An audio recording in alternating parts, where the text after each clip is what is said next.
राम नाम के धन को जोड़ लो, वही यहाँ काम आएगा, वही वहाँ काम आएगा। ना परिवार संग चलेगा। धनानि भूमौ पशवश्च गोष्ठे नारी गृहद्वारि जनः श्मशाने देहश्चितायां परलोक मार्गे धर्मानुगो गच्छति जीव एकः। पत्नी पति कहाँ तक साथ देते हैं? धनानि भूमौ, धन संसार तक साथ देगा, पत्नी दरवाजे तक साथ देगी, परिवार के लोग शमशान तक साथ देंगे, शरीर चिता तक साथ देगा, आखिरी में अंत में साथ कौन जाएगा? हमारे द्वारा किया गया पाप और पुण्य। पाप और पुण्य ही धन है। जो आपने कमाया है, सोना चांदी कमाया, सब रह जाएगा, यहीं जाएगा। तो पाप और जो आपने किया है पाप पुण्य, वो संग जाएगा। तो दो गठरी जाएंगी आपके सिर पे, एक पाप की एक पुण्य की। पाप की गठरी भारी होगी, पुण्य की गठरी बिल्कुल हल्की होती है।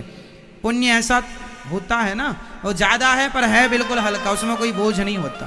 इसलिए पुण्य ज्यादा करो, पाप कम करो। उल्टा हो रहा है, यहाँ पैसों के लिए लोगों को मार दिया जाता है, क्योंकि पैसे को धन मानते हैं। काश भक्ति को धन मानते होते तो आज कितनी व्यवस्था होती हमारे देश में, कितनी आज अराजकता फैल गई है ना। आज के बेटे अपने माँ बाप को घर से इसलिए निकाल देते हैं, बूढ़े बाप के पास कुछ बचा नहीं है, पैसा नहीं बचा, माँ के पास पैसा नहीं है, निकाल दिया।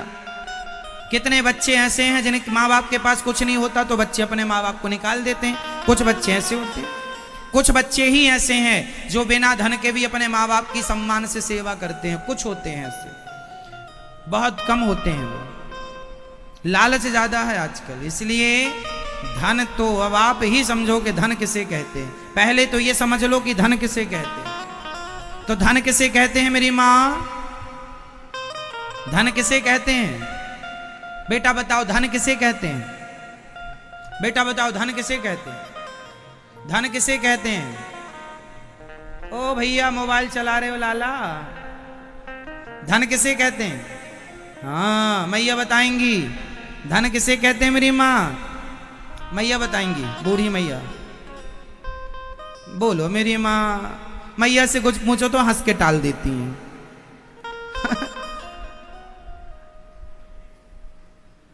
मजाक में ले जाती है मैया हर बात को।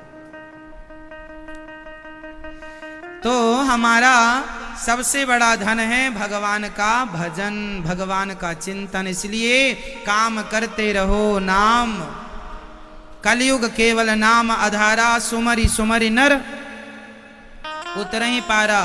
इसलिए खूब काम करो, खूब पैसा कमाओ, लेकिन भगवान को ना छोड़ो, अपने संस्कारों को ना छोड़ो, अपने माँ बाप की सेवा को ना छोड़ो। ये याद रखो, यही धन है। माँ बाप की सेवा कर ली जिस बेटे ने, वही बेटा धनवान है। एक बेटा है जो बहुत बड़ा डॉक्टर है, एक बेटा है बहुत बड़ा इंजीनियर है, पर वो अपने बाप की तरफ देखता नहीं है, माँ की तरफ देखता नहीं है। एक बेटा है जो गरीब है पर अपने माँ बाप की खूब सेवा करता है। तो हमारी भाषा में तो अमीर वही माना जाएगा जिसने माँ बाप की सेवा की। जिसने केवल कागज के टुकड़े कमाए हैं, बहुत घाटे में चल रहा है वो। सबसे बड़ा धन है माता पिता की सेवा। एक तरफ अयोध्या का राज्य सिंहासन था और दूसरी तरफ राम जी थे। भरत जी ने किसे चुना, अयोध्या के सिंहासन को या राम जी को?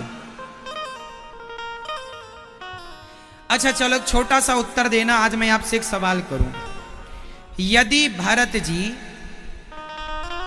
अभी तो आप ये जानते हैं कि भरत जी राम जी से मिलने चित्रकूट गए, अयोध्या का राज्य उन्होंने स्वीकार, फॉर एग्जाम्पल माना कि भरत जी माता कैकेयी की बात मान के राम जी को वनवास भेज के भरत जी राजा बन जाते, तो क्या भरत जी का समाज में आदर होता? आज जितना आदर है भरत जी का, आज जितना सम्मान है भरत जी का, क्या इतना सम्मान राजगद्दी में बैठने से होता? बोलो, नहीं होता ना। जबकि अयोध्या का राज्य कितना बड़ा राज्य था, कितना धन था उस राज्य में, लेकिन धन पाने वाले को बड़ा नहीं कहा जाएगा, सेवा करने वाले को बड़ा कहा जाएगा। बड़ा वो नहीं है जो धन से बड़ा हो, बड़ा वो है जिसके अंदर त्याग है, सेवा का भाव है। इसलिए अपने माँ बाप की सेवा करना ही सबसे बड़ा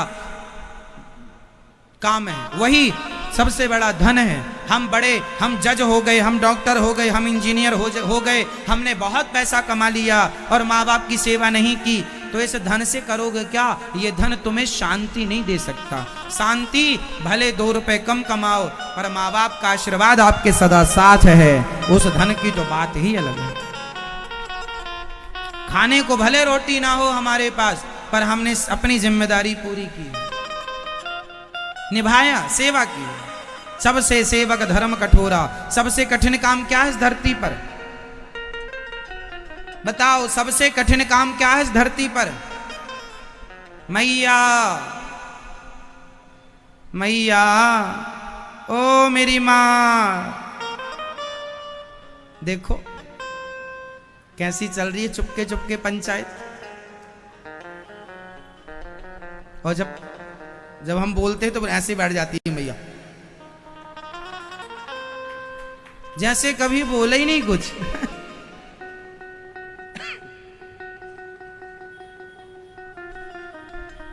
ध्यान से सुनो, सबसे बड़ा क्या पूछा हमने?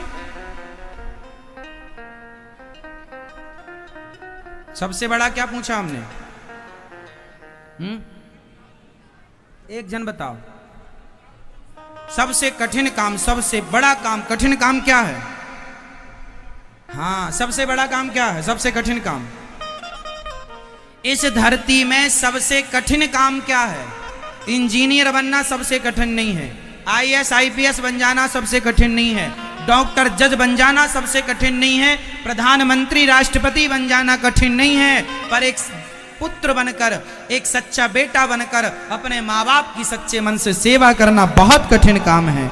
यदि सच्चा बेटा बन के कर लिया, जहां है एक छोटा भाई बड़े भाई की सेवा कर लिया, एक सेवा करने वाला यदि सारी जिंदगी उसने अपने इस कर्तव्य को निभाया, सेवा सबसे कठिन है। इसलिए आजकल का आदमी सेवा नहीं करता, क्योंकि कठिन काम है। सेवा करने वाले को अपमान सहना पड़ेगा।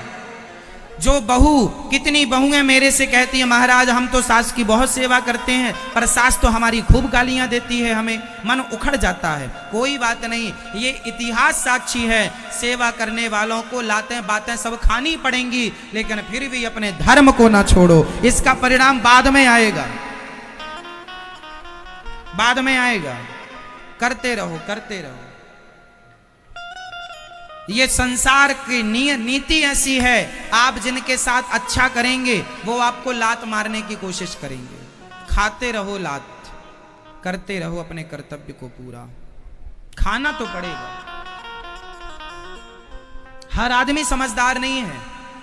आपकी गली मोहल्ले में आप भले कितने भी अच्छे काम करते हो, कितना भी अच्छे आप हो, लेकिन फिर भी आपको अच्छे काम करने पर भी आपको बुरा कहने वाले लोग मिल जाएंगे, क्योंकि ये रीति है, संसार की यही रीत है। बुरा क्या? अच्छा बताओ, राम जी ने मंथरा का क्या बिगाड़ा था? राम जी ने मंथरा का क्या बिगाड़ा था? कौन सा कर्जा लिया था इससे राम जी ने? क्या आदर नहीं करते रहे होंगे राम जी इनका? क्या इसे भी मां कहकर नहीं बुलाते रहे होंगे राम जी? बिल्कुल, राम जी तो सबको मां कह के बुलाते थे। क्या मंथरा का राम जी ने आदर नहीं किया होगा? किया, खूब सम्मान किया है। क्या कैकेयी ने माता, क्या राम जी ने माता कैकेयी को मां नहीं कहा? कहा है। सबसे ज्यादा दूध राम जी ने माता कैकेयी का ही पिया है, और सबसे ज्यादा दूध भरत जी ने माता कौशल्या का पिया है। लेकिन जिसे मां कहा, जिसे मां की तरह दर्जा दिया, जिस दासी को क्या सम्मान ना दिया होगा राम जी ने, क्या ना किया होगा, फिर भी जहर उगला के नहीं? दोनों ने, मंथरा और कैकेयी मां ने राम जी के लिए जहर उगला के नहीं? जब राम के लिए जहर उगलने वाले थे उस जमाने में, तो आपके लिए और हमारे लिए कोई दुनिया में जहर उगले, कोई आश्चर्य ना मानिएगा। आपको कोई बुरा कहे तो विचलित ना होइएगा। अच्छे लोगों को ही बुरा कहा जाता है, बुरे को कौन बुरा कहेगा? वो तो है ही बुरा। वो तो दिख रहा कि बुरा है। तो बुरा अच्छे को ही कहा जाएगा, बुरे को बुरा नहीं कहा जाएगा, ऑलरेडी है, दिख रहा सबकी आंखों में। आप लोग कहते हैं ना हम अच्छे हैं, हमें तो बुरा कह रही है हमारी माँ, और ये बुरा है उसे, इसलिए बुरा कह रही हो तुम्हारी माँ क्योंकि तुम अच्छे हो। माँ भी तो अपमान कर सकती है, माँ भी तो अपमान करती है। क्या कह के माँ ने राम जी का सम्मान किया, वनवास चला जा राम, क्या ये सम्मान था? तो आपकी सास भी आपको आरती ना उतारेगी, गालियां देगी, पर गालियां खा के भी सेवा करना ये तुम्हारा धर्म है। राम जी ने भी सोचा होता ना, मैं कैकेयी माँ की थोड़ी बात मानूंगा, मेरी माँ तो कौशल्या है, कौशल्या माँ कहेंगी तब बात मानूंगा। यदि राम जी ने ये कह दिया होता तो क्या राम जी का सम्मान बढ़ता? क्या राम जी का आदर होता?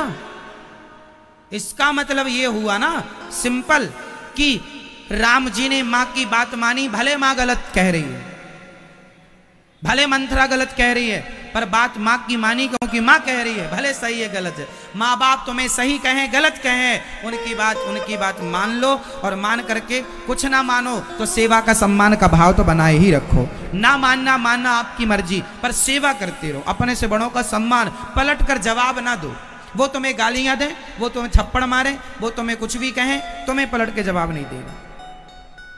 तुम्हारा रत्ती भर कहा ज्यादा हो जाएगा, उनका ज्यादा कहा कोई मायने नहीं रखेगा। बोलो हाँ या ना?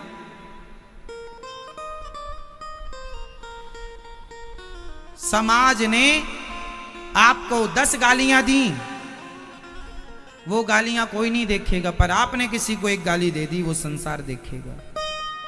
सास ने आपको 10 गालियां दी, कोई उसे याद नहीं रखेगा, पर बहू ने एक निकाल दी धोखे से, तो बाजार में हल्ला हो जाएगा, फलाने की बहू ने अपनी सास को गाली दे दी। इसलिए मेरी माँ तुम समझदार हो, इसलिए तुमसे लोग ऐसी उम्मीद नहीं करते। इसलिए अपनी समझदारी का परिचय तब भी देना है जब आपको गालियां मिल रही हो, तब ही तो पता चलेगा कि आप समझदार हैं। आपके धैर्य का परिचय तभी तो होगा जब आपको गालियां मिल रही होंगी। भगवान श्री कृष्ण को शिशुपाल ने गालियां दी और भगवान सारी गालियां सुनते रहे, मुस्कुराते रहे। ये भगवान का धैर्य ही तो था। धैर्य का बांध टूटा नहीं, जब टूटा तो फिर टूटा, 100 पार हो गई तब। तो आप लोग भी अपने आप को धैर्यवान बनाइए और अपने से बड़ों का अपमान प्रसाद मान के रखिए। अच्छा ये बताओ, हमारे पिताजी हमें डांट दें, हमें 2-4 थप्पड़ मार दें, तो क्या हमें बुरा मानना चाहिए? अरे हमारा बाप है, डांटने का अधिकार उन्हें ही है, हमें और थोड़ी कोई डांटेगा। हमारी माँ डांट दें और 2-4 थप्पड़ मार दें, तो क्या हमें बुरा मान? अरे हमें आपने मार दिया, हम इतने बड़े हो गए, मार दिया। बड़े बेटा कभी बड़ा नहीं होता, बेटा कभी, माँ के लिए तो बेटा हमेशा छोटा ही रहता। इसलिए माँ ने कुछ कह दिया, बाप ने कुछ कह दिया, उसे भूल जाओ, उसे दिल से ना लगाओ। आप लोग तो जरा जरा सी बातें माँ बाप की भी दिल में लिए बैठ जाते हैं।